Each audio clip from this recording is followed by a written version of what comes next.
दोस्तों, इस धरती पर सभी को यही लगता है कि मेरे जीवन में जो दुख है ऐसा किसी और के जीवन में नहीं है।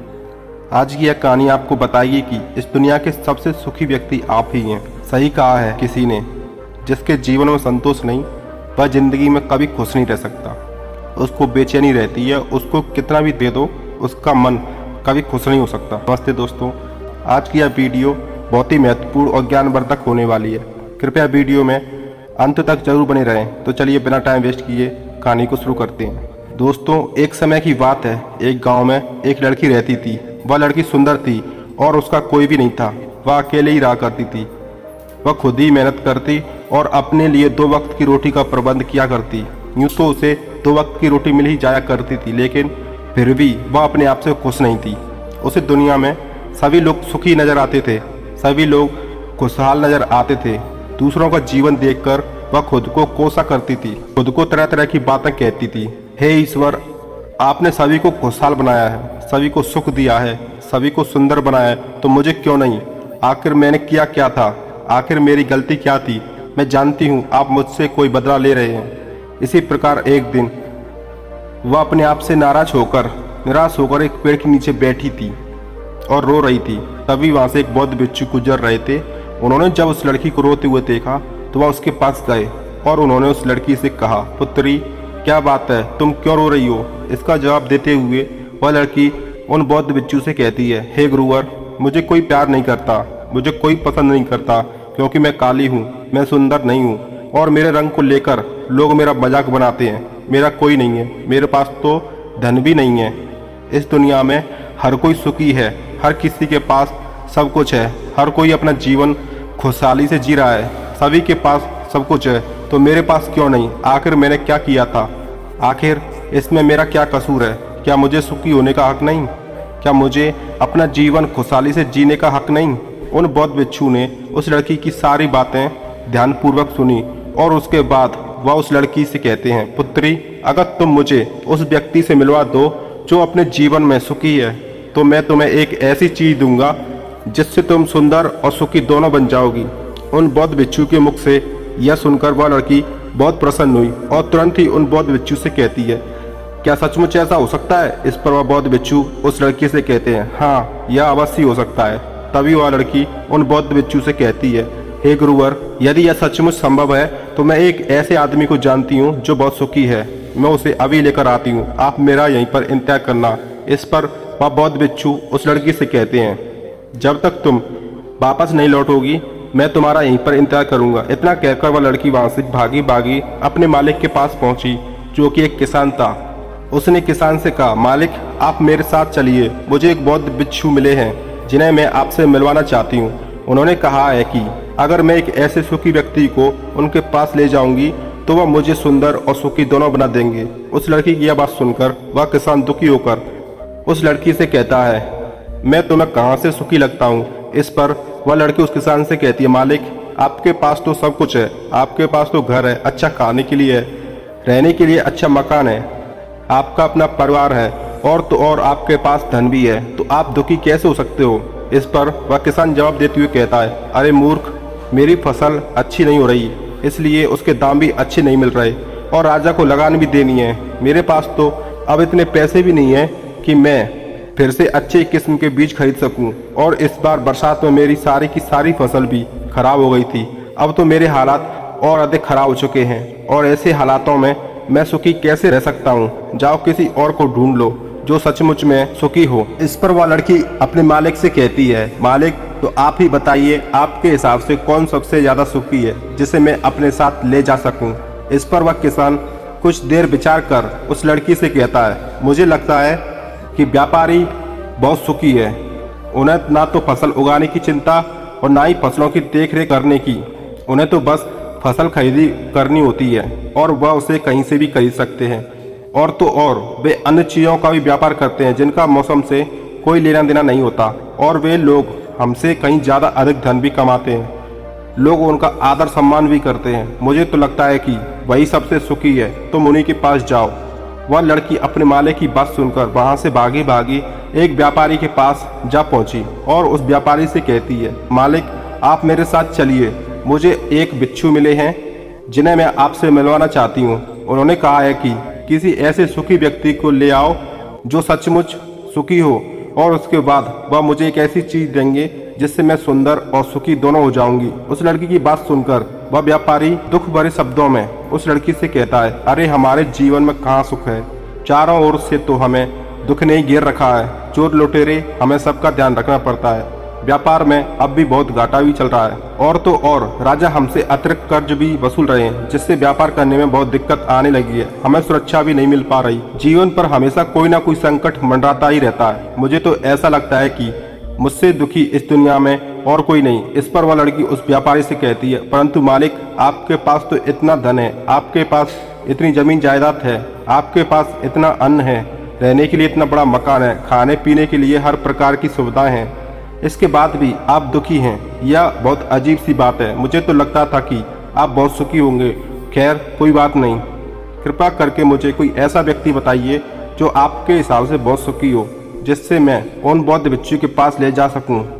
इस पर वह व्यापारी कुछ देर सोच विचार कर उस लड़की से कहता है, मुझे लगता है कि राज्य के अधिकारी बहुत सुखी हैं। वह सीधा राजा से संबंध रखते हैं, उनके पास अधिकार है और वह धनवान भी हैं। वह चोर लुटेरे और डकैत से भी नहीं डरते, हमसे धन भी वसूलते हैं, और हमें उनके सामने उनके आदर में झुकना भी पड़ता है, और सभी लोग उनका बहुत मान सम्मान भी करते हैं। मुझे नहीं लगता कि उनके जीवन में कोई भी दुख होगा, और मुझे लगता है कि वही सबसे सुखी है। काश मैं भी राजा का एक अधिकारी होता तो मैं भी अपना जीवन आराम से बिता रहा होता। इस पर वह लड़की उस व्यापारी से कहती है, मालिक, क्या आप किसी अधिकारी को जानते हैं? क्या आप मुझे उनसे मिलवा सकते हैं? मैं उन्हें अपने साथ ले जाऊंगी। अगर वह सबसे सुखी हुए तो इसके बाद मुझे वह बौद्ध भिक्षु कुछ ऐसी चीज देंगे जिससे मैं सुंदर और सुखी हो जाऊंगी। बताइए ना, आप मुझे किसी अधिकारी से मिलवा सकते हैं? मैं आपकी बहुत आभारी रहूंगी। व्यापारी को उस लड़की पर दया आ गई। उसने उस लड़की को एक अधिकारी से मिलवा ही दिया जिसे वह व्यापारी जानता था। लड़की ने अधिकारी से मिलने के बाद उस अधिकारी से कहा, मालिक, आप मेरे साथ चलिए। मुझे एक भिक्षु मिले हैं जिन्हें मैं आपसे मिलवाना चाहती हूँ। उन्होंने मुझसे कहा है कि अगर मैं एक सुखी व्यक्ति को उनसे मिलवा दूंगी तो वह मुझे एक ऐसी चीज देंगे जिससे मैं सुंदर और सुखी दोनों हो जाऊंगी। इस पर वह अधिकारी उस लड़की से कहता है, तुम्हें किसने कह दिया कि मैं सुखी हूँ? अरे मेरे जैसा दुखी व्यक्ति तो इस दुनिया में और कोई नहीं होगा। तुम्हें नहीं पता, लेकिन हम पर कितना दबाव होता है, हमारे ऊपर कितनी जिम्मेदारियां होती हैं। हमें हर एक आदेश को पूरा करना होता है, और वह आदेश भी इतनी आसानी से पूरे नहीं होते। उनके लिए हमें कितनी मुश्किलें उठानी पड़ती हैं, कितनी दिक्कतों का सामना करना पड़ता है। राजा कुछ भी आदेश पारित कर देते हैं और उसे हमें लागू करना पड़ता है। जनता का गुस्सा और तरह तरह की मुश्किलें, सभी परिणाम हमें ही झेलने पड़ते हैं। और तुम्हें लगता है कि मैं सुखी हूँ? ऐसा कुछ भी नहीं है। अगर वह भिक्षु तुम्हें सुखी कर दे तो तुम उसे मुझे भी मिलवा देना। मैं भी तो सुखी होना चाहता हूँ। मुझे भी अपना जीवन खुशहाली से बिताना है। भला अधिकारी बनकर मुझे क्या मिला? इस पर वह लड़की आश्चर्य से उस अधिकारी से कहती है, मालिक, जहाँ तक मैं सोचती थी कि आप सबसे सुखी हैं, लेकिन आप भी सुखी नहीं लग रहे। परंतु आपको क्या लगता है, इस दुनिया में कोई ऐसा व्यक्ति है जो सबसे सुखी होगा? क्या आप मुझे बता सकते हैं? मैं आपकी बहुत बहुत आभारी रहूंगी। उस लड़की की सारी बातें सुनने के बाद उस अधिकारी को उस लड़की पर दया आ गई। उस अधिकारी ने उस लड़की से कहा, देखो, मुझे तो लगता है कि इस पूरे राज्य में केवल एकमात्र व्यक्ति ही सुखी है, और वह है इस राज्य का राजा।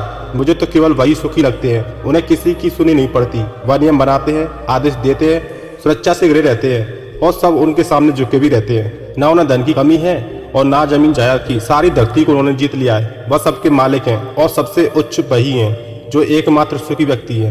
काश मैं भी किसी राजा के घर पर जन्मा होता तो आज मैं भी बहुत सुखी होता। उस अधिकारी की सारी बातें सुनकर वह लड़की उस अधिकारी से कहती है, मालिक, आपसे एक विनती है कि आप मुझे एक बार राजा से मिलवा सकते हैं? कृपया कीजिए, आपका बहुत एहसान होगा। बस एक बार मुझे राजा से मिलना है। मैं उनसे कुछ पूछना चाहती हूँ। लड़की का चेहरा देखकर अधिकारी को लड़की पर दया आ गई। उसने कहा, चलो ठीक है, मैं अभी राज दरबार ही जा रहा हूँ। एक काम करो, तुम भी मेरे साथ ही चलो, और वहाँ पर राजा से जो पूछना है वह पूछ लेना। इतना कहकर वह अधिकारी उस लड़की को राज दरबार ले गया। राज दरबार में पहुंचने के बाद अधिकारी की विनती करने पर राजा उस लड़की की बात सुनने के लिए तैयार हो गए, और उस लड़की को राज दरबार में बुलाया गया। राजा ने उस लड़की से कहा, बेटी, तुम अपनी बात निडर होकर कहो, तुम्हें क्या कहना है? तुम मुझसे क्या पूछने आई हो? इस पर वह लड़की थोड़ा घबराते हुए, थोड़ा डरते हुए राजा से कहती है, हे राजन, मैं एक संपूर्ण सुखी व्यक्ति को ढूंढ रही हूँ। मुझे एक बिच्छू मिले हैं और उन्होंने मुझसे कहा है कि यदि तुम कोई ऐसा सुखी व्यक्ति मुझसे मिलवा दो तो मैं तुम्हें एक ऐसी चीज दूंगा जिससे तुम सुंदर और सुखी दोनों हो जाओगी। काफी लोगों से मिलने के बाद मुझे अब पता चला कि आप ही हैं जो इस दुनिया में एकमात्र सुखी व्यक्ति हैं। तो क्या आप मेरे साथ उस बिच्छू से मिलने चलेंगे? आपका बड़ा एहसान होगा। राजा उस लड़की की बात ध्यानपूर्वक सुनता है और उसके बाद जोर जोर से हंसने लगता है और उस लड़की से कहता है, अच्छा, सबकी तरह तुम्हें भी लगता है कि मैं इस दुनिया का सबसे सुखी व्यक्ति हूँ, लेकिन यदि कोई मुझसे पूछे कि इस दुनिया में सबसे दुखी व्यक्ति कौन है तो वह मैं ही हूँ। मेरे पास नींद नहीं है, मेरे पास आराम नहीं है, मैं आराम से सो नहीं पाता। अंगरक्षक हमेशा मेरे आसपास रहते हैं, उनके बिना मैं अकेले कहीं जा भी नहीं सकता। जरा सी आहट होती है तो नींद टूट जाती है। डर हमेशा लगा रहता है क्योंकि मेरे दुश्मन मेरे ही घर में रहते हैं, जिनका मुझे पता तक नहीं कौन कब और कहां से मुझ पर वार कर दे कोई नहीं कह सकता। यहाँ पर बैठे सभी लोग मेरे दुश्मन ही तो हैं, वे सभी मेरे शत्रु हैं। यहाँ पर बैठा हर एक व्यक्ति मेरे राज दरबार का ही है, किंतु मुझे सब पर शक करना पड़ता है। हर एक सांस मुझे भारी मालूम पड़ती है। इतने बड़े राज्य की जिम्मेदारी उठाना इतना आसान नहीं।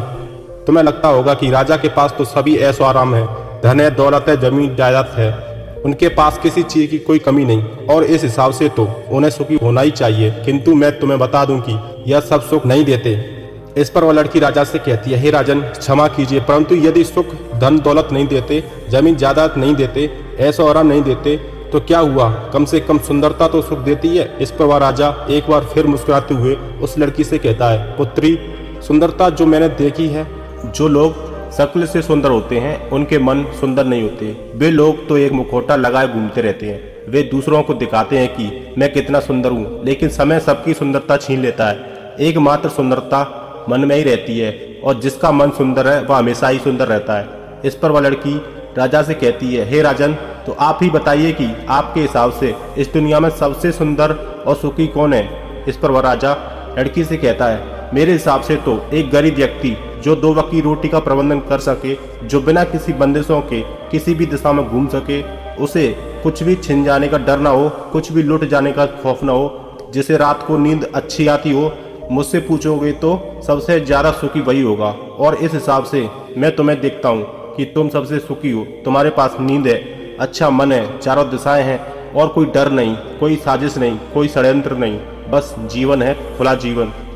मेरे हिसाब से तुम ही सबसे सुखी हो। राजा की यह सारी बातें सुनकर एक पल के लिए वह लड़की सोच में पड़ गई और तभी उसे इस बात का एहसास भी हो गया, वाकई में वह एकमात्र सुखी है, वही सुंदर है। और अब वह जो भी थी, जैसे भी थी, उसे खुद के होने पर गर्व होने लगा। पूरे दिन यहाँ वहाँ भटकते हुए आखिरकार थक हार कर संपूर्ण सुख लिए, वह चेहरे पर मुस्कान लिए प्रकृति से बातें करते हुए वह उन बौद्ध बिच्छू के पास वापस लौटी और उसने उन बौद्ध बिच्छू से कहा, हे गुरुवर, मैं यहाँ से गई थी तो मुझे लग रहा था कि मैं ही सबसे दुखी हूँ और मैं ही सबसे बदसूरत हूँ, लेकिन यहाँ से जाने के बाद जैसे जैसे मैं लोगों से मिलती गई, मुझे यह एहसास होने लगा कि इस दुनिया में सबसे सुखी व्यक्ति तो मैं ही हूँ। हाँ, यह बात और है कि मैं किसी सुखी व्यक्ति को आपके पास ना ला सकी, क्योंकि मुझे लगता था कि मुझे छोड़कर सब सुखी हैं, लेकिन बात तो कुछ उल्टी ही हो गई।